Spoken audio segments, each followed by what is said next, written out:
Right. Okay, welcome everyone. Thank you for joining us today. Our VAST Live session is called Beyond Benchmarks, and it's a title that we chose very intentionally. While benchmarks like IO 500 have been incredibly valuable in driving innovation across high performance computing, we now find ourselves at a turning point.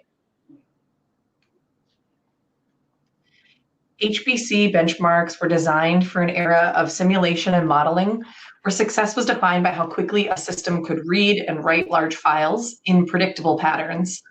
But the world's most ambitious computing initiatives are shifting. We're no longer just simulating the world, we're teaching machines to understand it, learn from it, and adapt to it. And that changes everything about how we evaluate performance.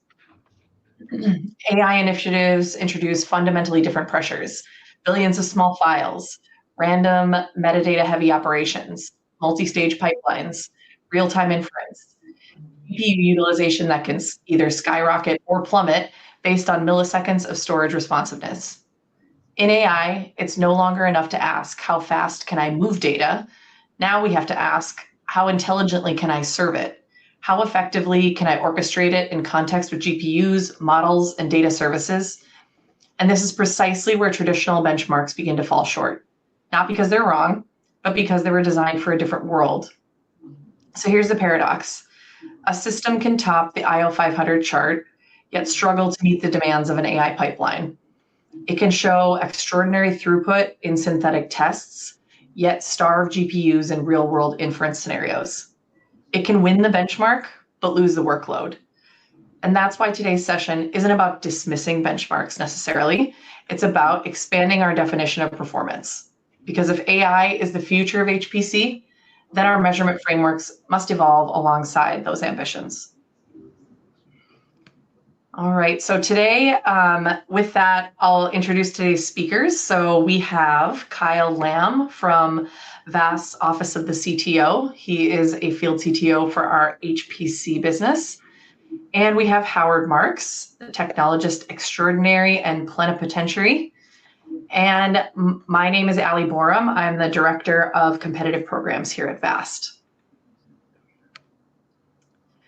So in today's webinar, we're going to explore what it means to think beyond traditional performance metrics, like I discussed a little bit earlier, and instead evaluate storage and data infrastructure based on what truly matters to AI operations. Across national labs, research institutions, and enterprise AI environments, teams are discovering that traditional IO benchmarks are no longer the complete picture. They're a starting point, but not the finish line. So to guide us through this, I'm excited to hand it over to Kyle, one of VAST's leading technical experts in HPC and AI. He'll walk us through a closer examination of IO 500, what indicators matter most, and how data platforms must evolve to meet the scale of AI innovation.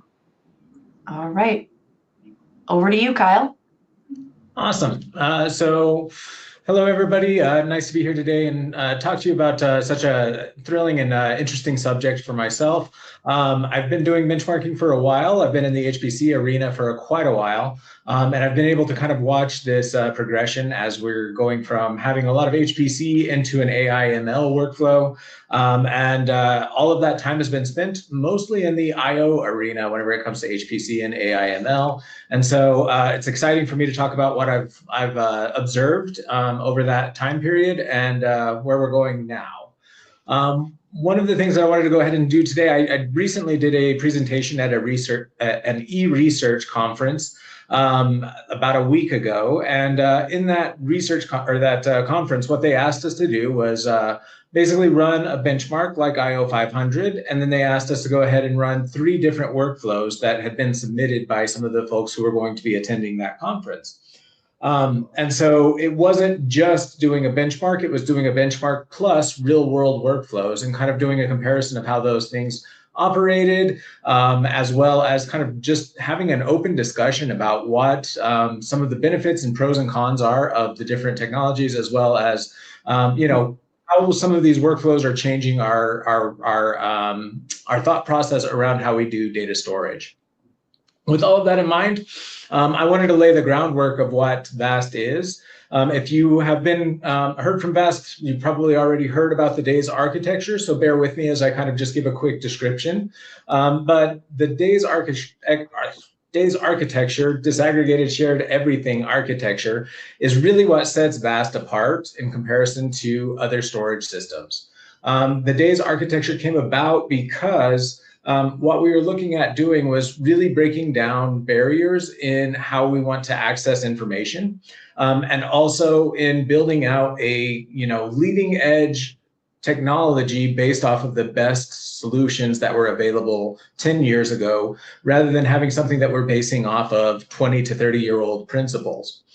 With that in mind, what the DAYS architecture offers us is the ability to have compute and storage completely disaggregated, allowing you to scale compute independently of the storage portion of it. But more importantly, what it allows us to do is go ahead and actually have any piece of compute resource access any piece of information within the system. Now, this is very different than what you had in your classical architectures, whether that be a NAS appliance or a parallel file system. Both of those were designed around having a twin-tailed architecture where you had some compute resources that each had a view of a bunch of disks. And it would be two compute resources that were able to see all of the disks, and you had kind of a failover pair amongst those two. Now, what that created was silos of information where each one of those sets of nodes would have the ownership, we'll say, of the information that was stored on those drives. And so if you wanted to talk to something, or if you wanted to get access to data, you had to find out who the owner was, and then you could go ahead and access that data.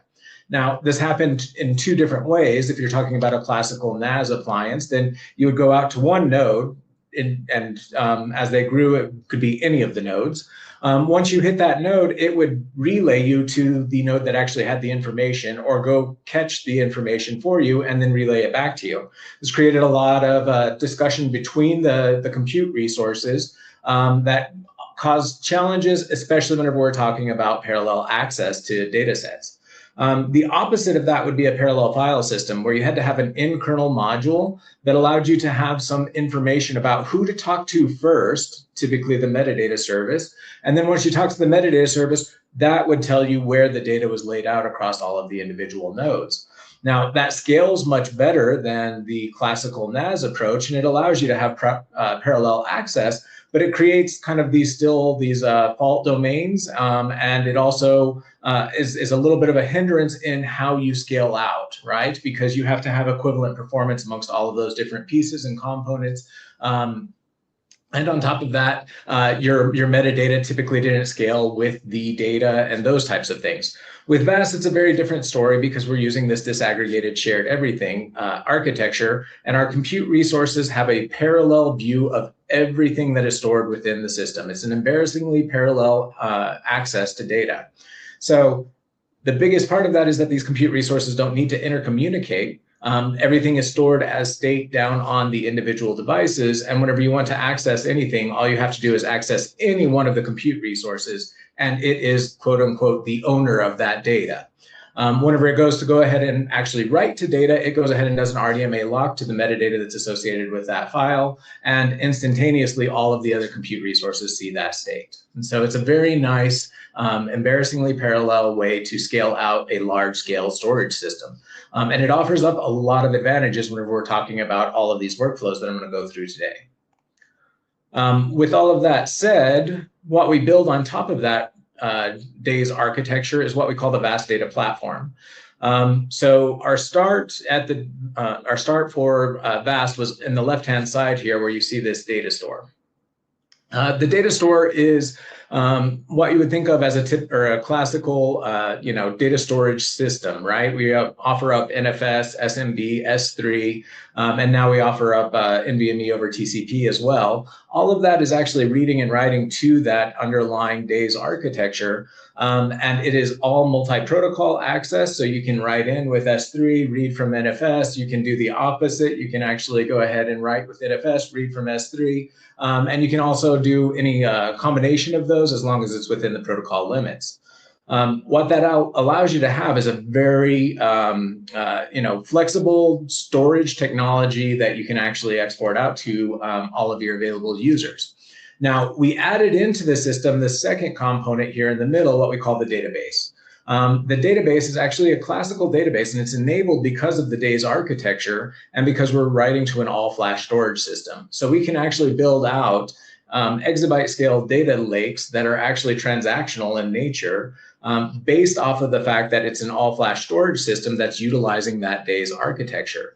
And so some of the interesting things that we're able to do with that, whenever we're looking at it from the perspective of even just a admin within the system, we're able to take that database and actually take snapshots of the metadata from the system, throw those into those databases, and allow that to be something that you can easily query against. And so rather than having to do a tree walk to find out information within the system, all you have to do is a query against the database, and you can find anything that you're interested in. So if I wanted to find all of the files that I own that are larger than a gigabyte and that haven't been accessed in 30 days, that's as simple as doing a query that meets those criteria.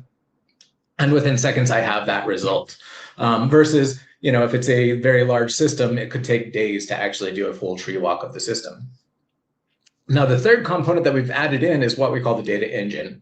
Now, the data engine allows us to actually combine all of these things together and actually be able to merge between what we have from the data store and what we have within the database. So data engine allows us to do classical things like, scan data, add additional attributes to data, those types of things. But what's more is, especially as we're going into this AI generation, what it'll allow us to do is actually go through with the data engine and look at all the data that we have stored within the data store, or data as it's coming into the data store, and actually find more attributes about that data, whether that be through a RAG pipeline, whether that be something that's already a self-describing file layout, that's the data itself is formatted in. It can take that information and go ahead and add that into the database.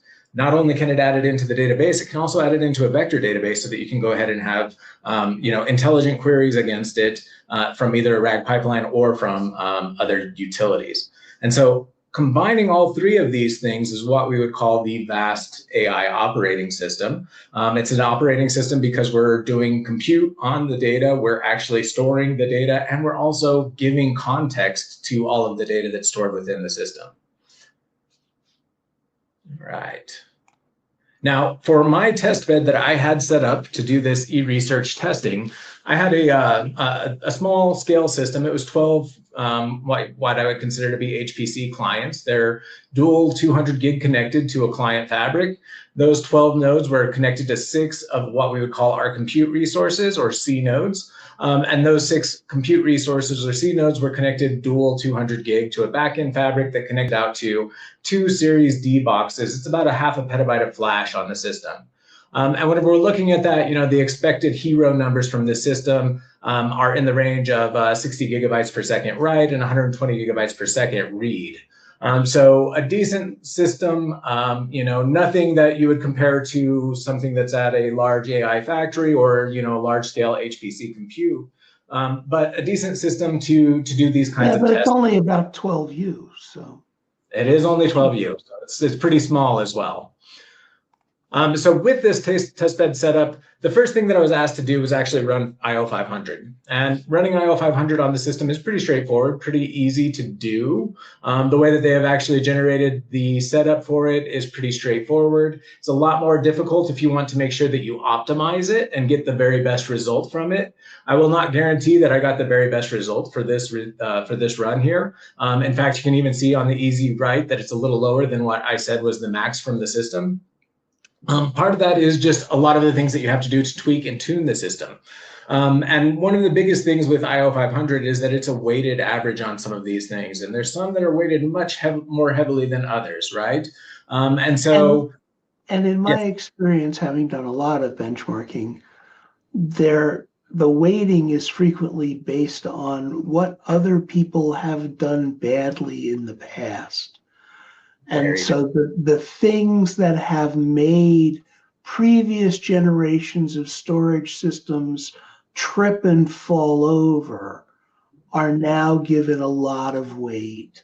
And some of those things, like, the difference between random and sequential reads matter much more if you have spinning disks and moving heads than if you have SSDs.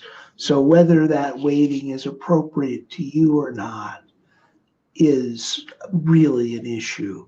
The good thing about a lot of IO 500 results is they're customer provided. So at least we don't have vendors building systems specifically to test well. Back in the day when I was at PC Magazine, one of the video card vendors put code in their firmware to detect our benchmarks and would appear to execute our benchmarks faster because they had detected them. Very similar to what Volkswagen did with their diesel engines much more recently. And at least if with IO 500, if you're looking at results and you see this was run by a customer, it's at least on a system a customer might buy, not just a system the manufacturer built to make the benchmarks run fast. Correct. Correct. And speaking of, Howard, it's an interesting thing because you bring that up. And one of the things that I shared at the eResearch conference was what was the genesis of IOR hard write.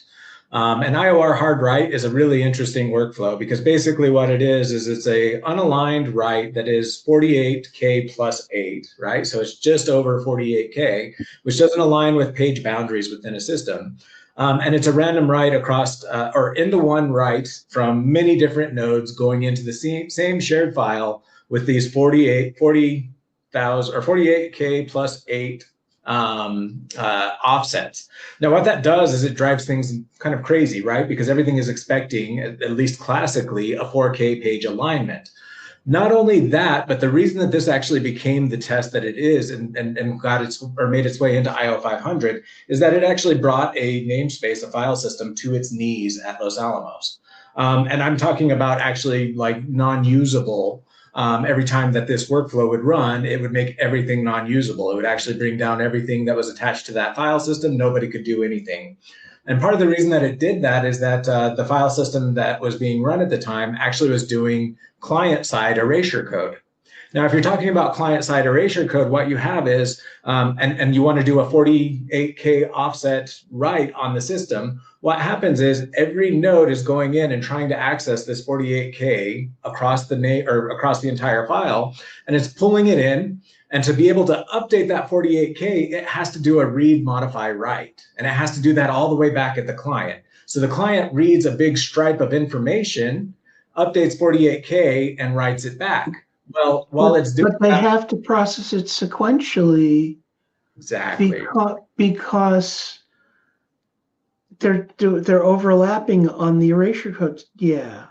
Exactly. So that what happens is So we have a data scientist wrote a bad piece of code once that did these unaligned writes when he should have just done aligned writes, just as we've all dealt with SQL administrators who have insisted on faster disks when they should have created an index.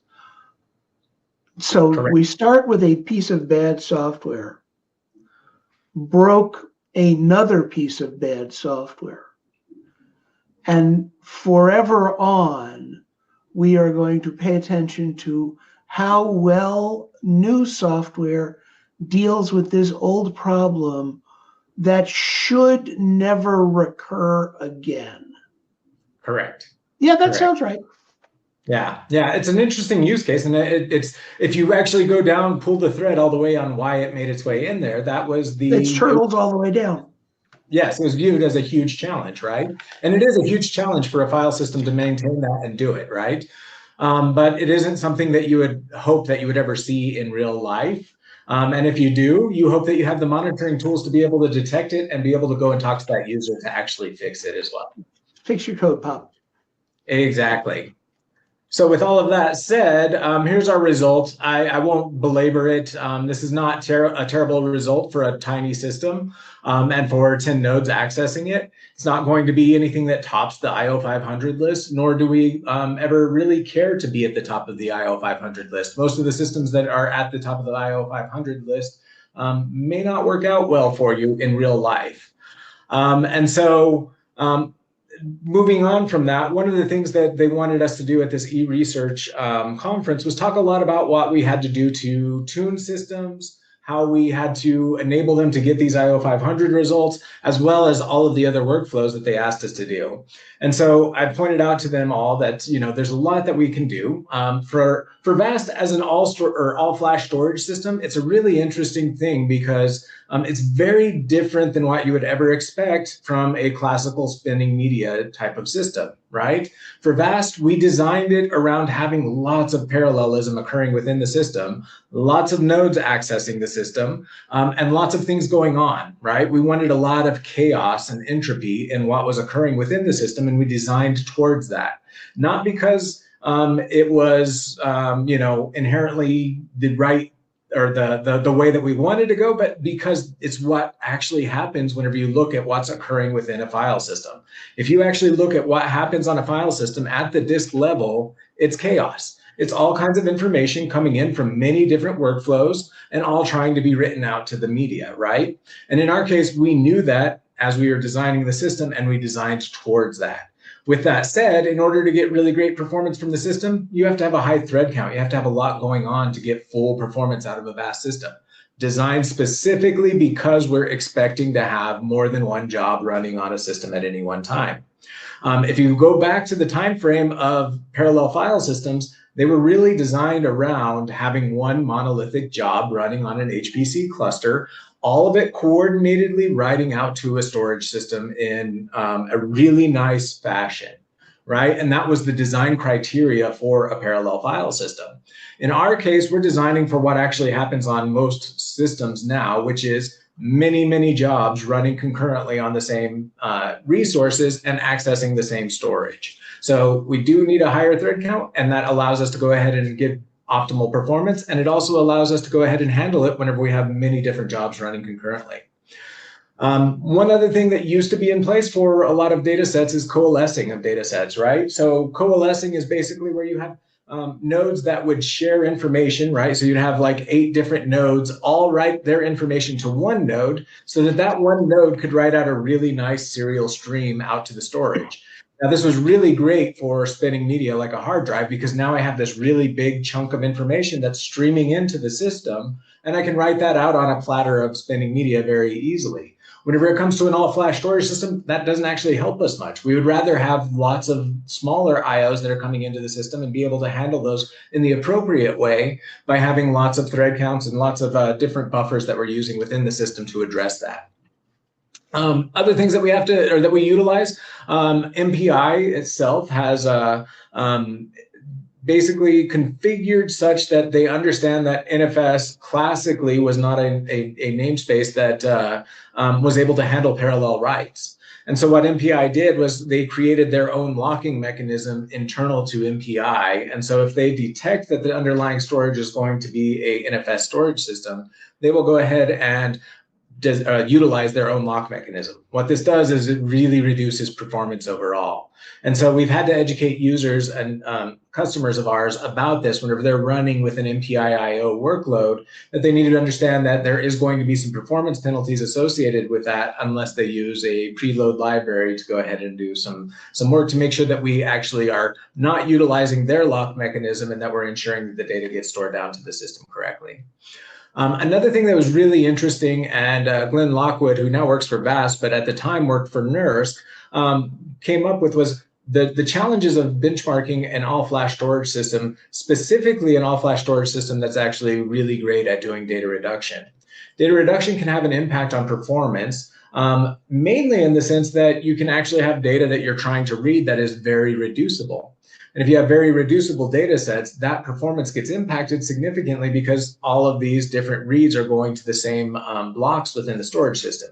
Now, this isn't something that actually happens in real life. It's something that happens within a benchmark environment where the reduction ratio of some of these data sets is on the order of 300 to 1, right? It is a challenge that the industry and academia have not quite risen to create data in a benchmark that behaves like real data in Yes. a system that reduces data unless you know exactly how that system reduces data.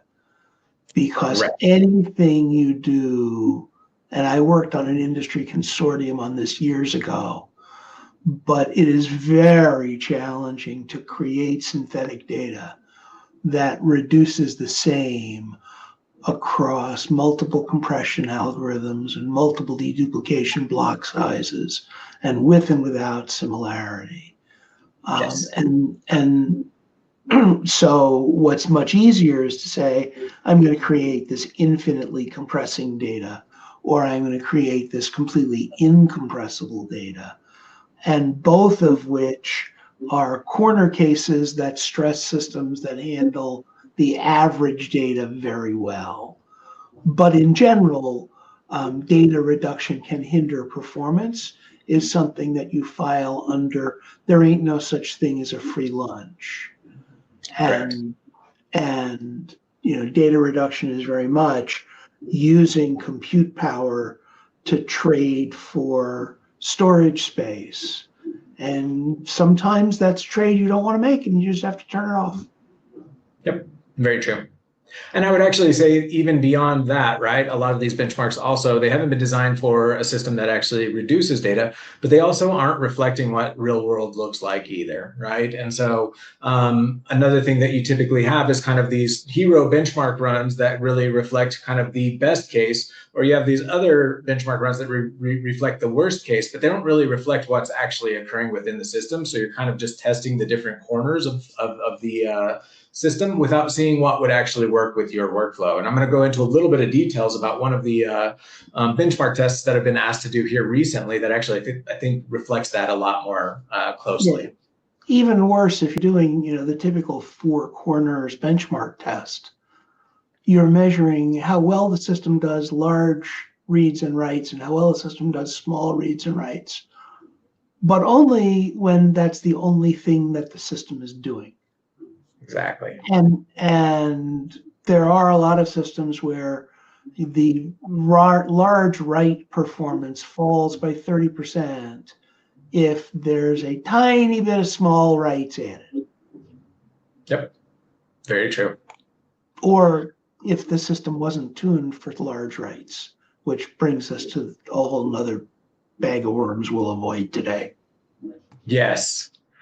So I actually, interestingly, did a little bit of a search. Actually, James, one of the guys at Vast, actually did this search to take a look at how is IO 500 compared with the workflows that we were actually looking at implementing here. Right. And so you can kind of see some of the fairness and correctness issues that you have with IO 500 and how well that actually covers things. I'm not going to go into great detail on this, but just know that some of the things that IO 500 is testing for are things that you can actually check for, right? Pure, sequential, easy writes is pretty easy, or reads are pretty straightforward, and it's something that's very well tested in most systems. But otherwise, a lot of these workflows that we're looking at implementing, they don't have as much of a good effect on how we're actually going to be able to do these 3 workflows that I'm going to go over a little bit later, right? So if we're looking at storage peaks and limits, that's something that IO 500 will test pretty decently. It does provide some reproducible benchmarking because it's the same things that you're running over and over again, right? And so the third one I have a little bit of an argument against because it says it's a good for vendor comparisons and procurement. I would say that it actually probably isn't because it doesn't reflect real world. But if you're looking at something that they could actually run and then you can make a comparison against, yes, you can make those comparisons. Does it reflect reality? I don't think so. Does it identify obvious bottlenecks? I would say I would take the obvious out of there and say that it does identify a couple of corner cases, right? So like the corner case of IOR hard, it does reflect. But if you're talking about anything beyond that, right, any kind of application-specific IO libraries that you're using, mixed workloads within the same job, which is something that happens almost all the time, those types of things, it doesn't reflect, right? And going into that a little bit, I'll discuss a little more about that in some of these workflows that we ended up running for this conference. So the first workflow that they asked us to run is called Cotter, and Cotter is an Astra workflow. It's basically the portion of the code that they gave to us was contained in a nice Aptainer executable, so it was very easy for me to implement. And what it actually does is it formats a bunch of incoming data that's astrophysics data, right? And so it's pretty data intensive in the fact that it's actually doing a lot of transitions and formatting of the data sets themselves. What I was able to do is run this on our cluster. And one of the nice things about VAST is that I can very quickly see that this job was running in parallel across many different nodes, right? And so this is a little web UI image of our data flow. And in our data flow, I can see that there was a job that I ran, and that it ran across a total of 10 hosts here. So 10 different nodes were all accessing. And they were all accessing a single export from the VAST system across all of the available C nodes, and that balance was actually pretty decent across those C nodes. If I look further in details, you can see what actually happens within this workflow. Now, this is the thing that I think actually impressed folks at the eResearch conference most. Right, a lot of people were saying yes. You know, the people who actually understood the code were able to tell us what was occurring, but what I was able to show was the visualization of what was occurring, right? And so you can see here that I'm reading in a very large amount of data at 13 gigabytes per second. I'm adding that into the memory on all of those nodes, and then I'm doing a bunch of processing on it and starting to write it out. And so you can see this very large read phase and then a very large write phase. Neither one of these are actually getting anywhere close to the available performance of the system. So I am actually compute bound in what I'm doing here. But it's a nice visualization of what occurs whenever I run this Cotter run. And it shows exactly how, you know, this run would occur. Now, I ran this multiple times. And of course, the interesting thing is that, of course, that first read gets cached once you've run it once. So the second time you run it, you don't see that read phase. All you see is the write that occurs afterwards. So you have to actually go ahead and clear buffers and then go ahead and rerun the write phase or the full job, and you'll see that read phase come in and the writes come in afterwards. But showed a very nice resolution on what was occurring within that system and how it actually displays to the IO subsystem, right? Which is one of the best things about VAST, is that I can easily see what's going on within the system, and I can relate that back to a running job or a running user within the system. Here's another view of it that will actually tell you how this is occurring within the system as well. So I told you what the bandwidth looked like. Now, in this case, I'm actually showing what the available bandwidth is relative to the IOPS that are occurring within the system. So you can see here that the bandwidth is very high whenever it was doing that read phase, but the IOPS were low, and you can see these IOPS ramping up quite drastically as it goes on into the read or the write phase.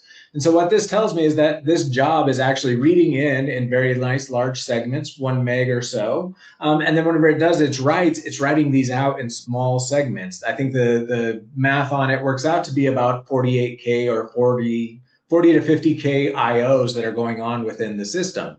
Yet again, one of those things that I can easily visualize within the system and tell what's going on with this individual workflow.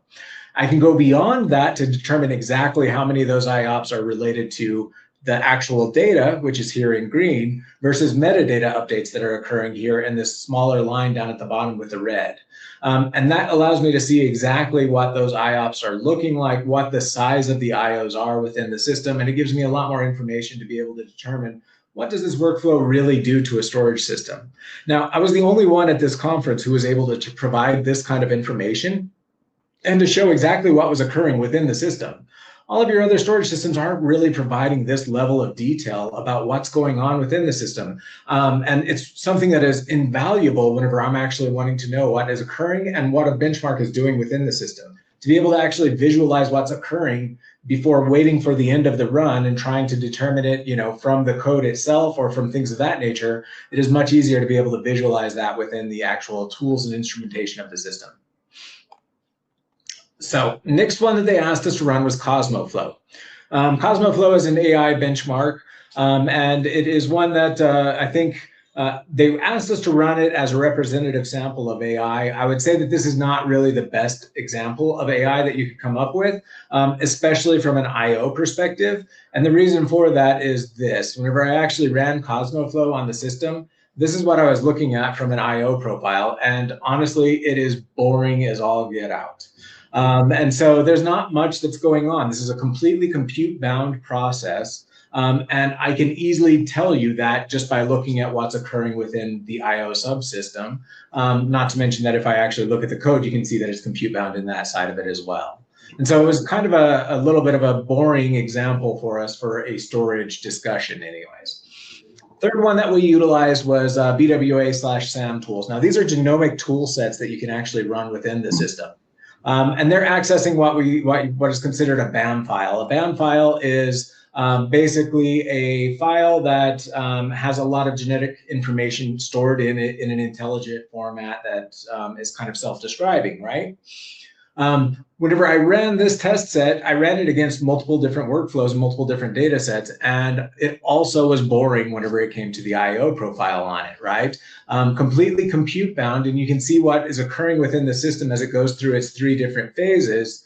And looking at the usage on the storage system, it looks like there's some peaks here, but really that peak is at about 250 megabytes per second out of a system that is capable of 120 gigabytes per second. And so it ended up being a boring benchmark or workflow to look at from a data perspective. Now, this is the first time that we've run this kind of a conference, right? And I think that what was asked of the people who are providing these workflows, it was asked of a lot of the admins of the systems rather than actual developers of the systems. And so I think that they were just thinking of what are the different things that I see a lot occurring a lot within our systems. And this was picked as an example, not knowing that it didn't have near as much of an impact on the I/O profiles as well. Well, I think that is revelatory in and of itself. Correct. That if the things that the attendees of this conference were actually interested in are compute bound rather than I/O bound, the attention some of our competitors pay to benchmarking numbers is just revealed as hot rodding. That it doesn't matter if your Maserati goes 185, you lost your license, now you can't drive. And if the compute never demands that you go that fast, all the other factors about the back end of your data platform become important. Can it deal with structured data? How much manpower does it take? How much tuning does it require? And because performance, I've long been of the opinion that in IT, things only come in 2 speeds, fast enough and not fast enough. And yes. Once you're fast enough, all the other things become much more important. And this is one of those things that's relative as well, right? Like the performance of some of these things, especially whenever we get into discussions around things like self-describing file layouts or even these BAM files, the performance of them is based off of people building up a proxy database approach to how to store information, right? And so they were given a file system. They needed some way of storing a bunch of records. So what they came up with was a self-describing file layout that allowed them to go ahead and have a large file that has a whole bunch of records within it as a poor man's database, right? And so well, as a poor man's database and as a poor man's transfer medium, it made it a lot easier to keep track of. But it's like us trying to run a document repository made up of zip files. Every time you accessed any Word doc, it's going to be slower because there's all this wrapping paper that has to be ripped off on every time you're doing a read. And when you start doing modifications, that gets just really ugly because now the data dictionary has to get updated too. Right. But it, things like BAM and ZIP are solutions to the how do I send this data between my researchers over dial-up internet? And now we're dealing with the third order repercussions of that being, well, you can read and write them and they go over the network fast because they're compressed as heck, but it uses a whole lot of CPU every time you do it. And nobody's really done the full workflow analysis of, should I decompress this data into some proprietary format once and spend that CPU horsepower once, or should I keep doing it every time I access the file? And what are the advantages of using something like a data platform like VAST, where we can actually go ahead and scan that information, store it in a database natively within the system, and provide you instantaneous access to queries that you're running against those data sets. Now, if you're doing something where you're actually just reading in the data set into memory, it's great to do it via file. But if you're actually doing a search or a scan of interesting information and you know what you're wanting to look for, having it in a database is so much faster. And so it's an advantage to be able to look differently. Given that BAM is genomic data, you're frequently looking for what's new in this file that I haven't seen before, which could get interesting. Yes. So one other thing that I put in here was another genomics use case that I ran across. And this was a genomics user who ended up becoming a customer of ours.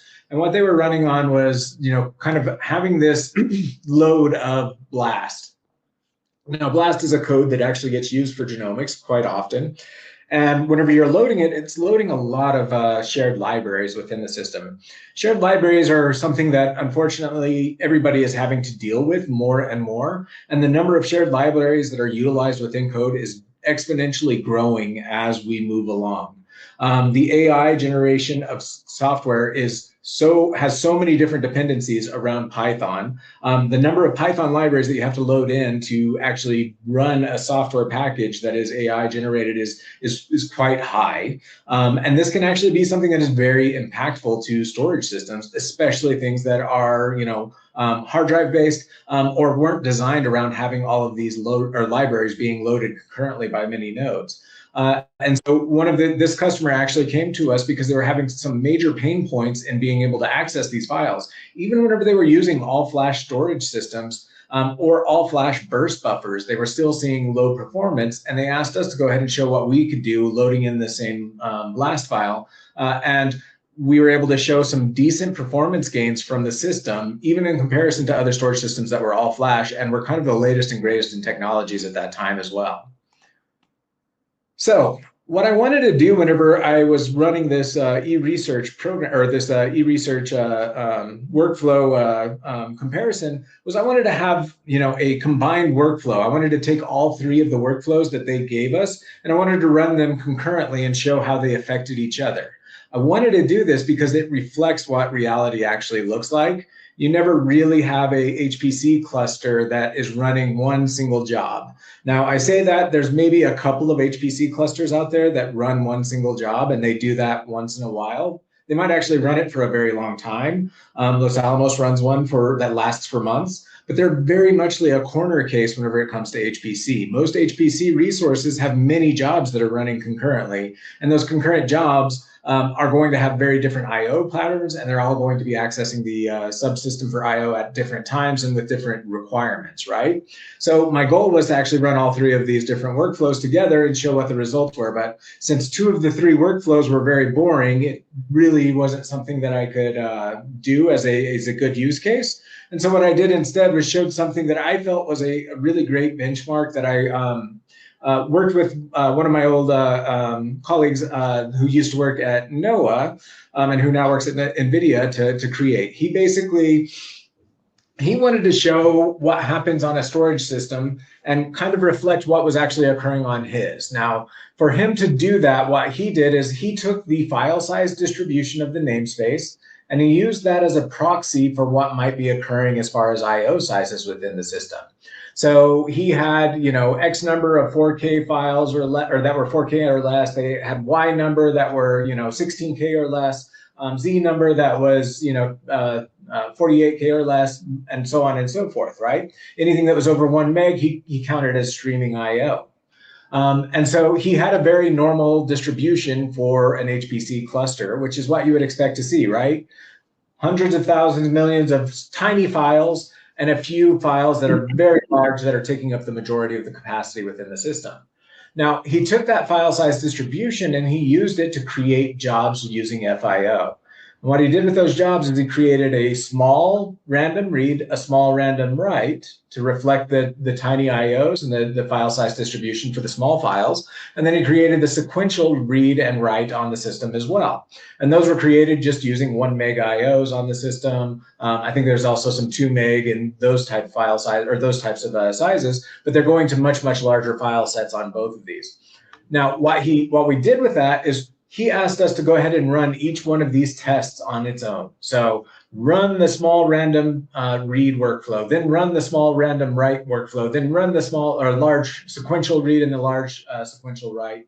Report the results of those, right? So each one of these I ran as a job on 4 nodes, right? And so I had 4 nodes that ran the first, the second, the third, the fourth, right? And I reported, this is best case, right? No noisy neighbor, nothing else that's going on the system. This is what I expect to see from it if I run it on 4 nodes. Then I ran the same tests with 4 nodes. And what I asked is that each one of those 4 nodes run concurrently, meaning that all 4 of them are actually running at the same time. And then I measured the performance degradation of those, right? And so what you can see here is that the writes actually are the ones that, or the large writes and reads have the least effect on them. The smaller IOs have more effect on them. But you can see that the overall performance penalty for running all 4 of those jobs concurrently is about 21%, which is not a very significant impact whenever you consider that you're running 4 jobs and comparing to what their very best case scenario is. Now, this is one of the powerful things about VAST, because whenever I actually talked to vendors about this test and showed them what our results were, not vendors, but customers about this test and showed them what our results were, they were very impressed, because typically whenever you're looking at other storage systems, the impact of having these concurrent jobs is much, much higher. And the really interesting thing about VAST is that I can actually make changes to this. So if I want to actually increase the performance that I'm going to see from those smaller IO tests, I can use quality of service to enable me to do that. And so I can actually go in, and if I wanted to, game this quote unquote benchmark to show better performance for some of these different things, I could do that via quality of service in VAST, which is a tool set that you don't typically have with most storage systems. So the last slide that I have here is, why is all of this important, right? And I've kind of shared some of this already, but in real life, a shared environment is going to be the norm. There aren't many sites that have a single storage system that is being accessed by a single, large monolithic job that is running. Whether that be for HPC or for AI, it's very rare to have those happening. In AI, it might be a little bit more often if you're doing training than it would be if you're doing inference. If you're doing inference, you're going to expect a lot more jobs to be running concurrently. If you're doing training, you might have a few of them that are running as large monolithic jobs, but it's still going to be pretty rare that you only have one running. Traditional benchmarks assume exclusive access, right? So even whenever you're looking at something like IO 500, it is exclusive access. You're not going to run IO 500 and report results if you have other benchmarks that are running at the same time, or other things that are going on, even user access at the same time, right? You're going to want to try and run that as a independent single job that maximizes performance. Real workloads always experience contention, right? No matter what, you're going to see something else that's going on. I'll add to this and say that real workloads always end up looking like random IO whenever you actually get down to the media itself, because no matter what, you're going to be kind of cutting up pieces of information, and there are going to be other jobs that are running concurrently. And by the time you get it out to disk, it's going to be a bit of this, a bit of that, all coming into the storage system at the same time. It's really important to measure the noisy neighbor effect, because that's going to be what your users actually experience, right? Nobody's going to have their own isolated performance within the system unless they're able to do something like quality of service, and what we're implementing for NERSC, where we're actually going to be doing job level quality of service to where they can actually allocate storage resources based on an individual job ID. And so that's going to be something that actually will allow you to get rid of some of this noisy neighbor effect as well. And then the other thing is that quality of service becomes something that you can actually measure within the system and see the performance differences via quality of service as well. So with all of that, Howard, as my proxy person, what would you like to add, or questions that you might have based off of all of this discussion? Well, just that, apropos of this slide, the nobody runs one job is especially true in academia, where you have 47 professors who are all submitting jobs, none of whom understand their own jobs terribly well, let alone do you understand from the macro view exactly how to optimize things for your job. I think that's my main observation. In 40 years of reading and playing with benchmarks, the other one is if you create a benchmark, somebody's going to find a way to game it. That is very true. One of the interesting things too is, actually running these different workflows on the system was a really great experience for me as well, because it gave me a chance to kind of see what those actually did to the system. And I would encourage other people who are admins of systems to actually get into it and actually take a look at what some of the codes are that are running on your system. It'll actually benefit you greatly to be able to understand what those codes are actually doing and how they affect your system and how they interoperate with them. And so it's kind of a nice thing to actually dive into and get a little bit more of the experience of what your users are experiencing from the system, and also kind of walk a little while in their shoes and understand what's occurring. The better you understand what's actually going on in the system, the better you can cost optimize things. The largest wastes of money I've ever seen are people trying to solve problems that didn't actually exist. Correct, right? And they buy for some X number of bandwidth that they will never attain in real life, right? I remember Wall Street firms buying all flash arrays in the 2000s, when all flash arrays were worth their weight in gold and then some, to make some database query run faster, and got it to run 20% faster, and then hired a good DBA who fine-tuned the query and made it run 5,000% faster. Exactly. All right. Great. Thank you, Kyle, for that insightful walkthrough. Thanks, Howard, for your insights as well. And so with that, thank you everybody for joining us today. And we've just there's some QR codes here up on the screen. If you want to access a live demo environment, you can do that. And then we've got our Vast Forward World Tour. It's an event series that's